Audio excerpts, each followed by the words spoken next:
Hello, welcome. So I've been working diligently trying to finish White People Food. And I'm here this week to discuss some of the things that are going to be in the book. The first thing, I'm going to touch a little bit about the real whys of this for me. As I said before, I think my big deal is the obesity rates in the African American community are soaring. We are approaching 40% according to the CDC. And in my own struggles and the health and fitness of my family, of my extended family, neighbors, what I see is it's scary, because if we don't do something today, if we don't start today with changes, because they don't have to be big changes at one time. I mean, we need to make these small incremental steps so that our children are not going to be compromised. I mean, I know of little kids that are heavy before they get into grade school.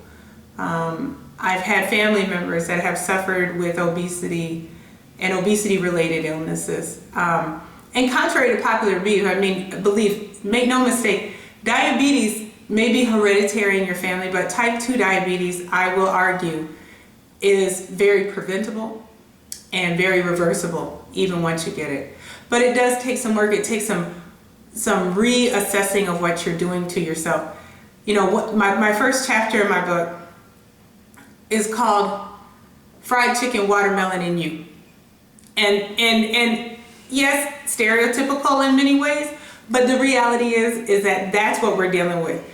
When I talk to just my immediate and extended family and friends that have known me for many years, I get the whole, you're a health nut, you're this, you're that. I'm not a health nut. I'm not somebody who believes that I can't eat certain, that certain things will never ever be able to cross my lips, or my food does not have to be totally organic and things like that. And I think that what I see is that when I talk to people, I hear them saying to me, I'm not willing to eat just lettuce, so I'm not going to do anything. There's a whole lot of stuff between what you're currently doing, between fried chicken, watermelon, and whatever else you're packing in your mouth, and being healthy. I mean, many people can get to healthy. Healthy depends upon where your starting point is, quite honestly. I mean, if you're diabetic, high blood pressure, heart disease, all these things, and you've got an obesity issue, you've got so many things going on that you can make up some real ground with minimal changes. So this is why I am going here. This is why I'm going to challenge the fact that by the 4th of July every year, there's a grill on everybody's corner full with all kinds of stuff that we have no business eating, and having no regard, mind you, to our present condition.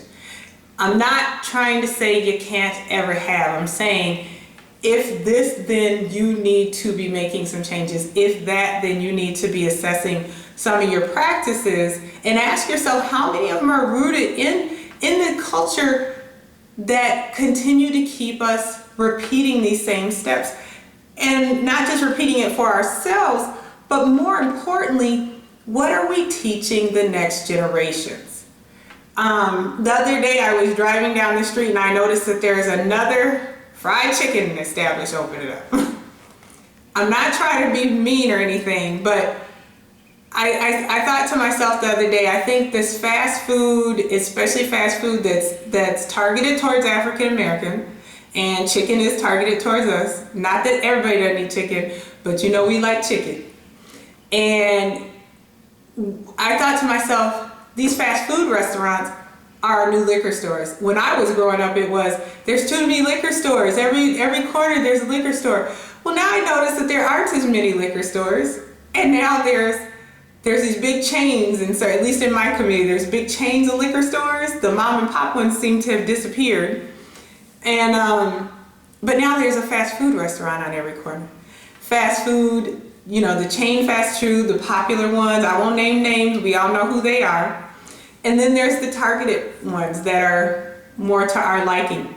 And what I challenge people on nowadays is ask yourself if there's some key questions. Number one, do you cook at all? And if you have a family, you should be. Two, if you have children and they're not reading, can they tell the different signs of the fast food restaurants? I mean, that's a big indicator. So like if your 3-year-old drives past, you know, whichever one of your favorite establishments and they know the sign, that is an indicator that you're eating there too much. I'm just saying, it's one of the many.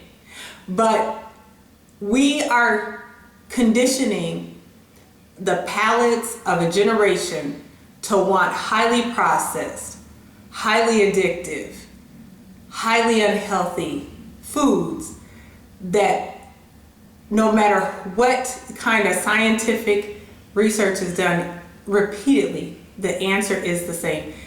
These behaviors done in excess create these ailments, and we're seeing it. Our people are sick, and we're making the next generation sicker sooner, prepping them for a lifelong struggle with obesity and obesity-related illnesses. And if we let this happen, if I quietly sit by and let this happen, I will be to blame as anybody else is. It's wrong. And so I hope that my book will help us start this conversation up, keep it going, and find some real viable solutions about what we can be doing incrementally. I'm not asking everybody to throw out all their meats and their sugar and their ice cream and their favorites and never have barbecue again. I'm not asking that. I'm asking, assess where you're at, think about some of the things that we can do, and start making those small changes. And hopefully we will be able to engage each other in a respectful, thoughtful, meaningful way so that we can prep our next generation to go into the fight, to pick it up where we left off, healthy, engaged, and not on every kind of maintenance medication because they have, you know, type 2 diabetes in their 4th grade. I mean, those kinds of things are just scary to me.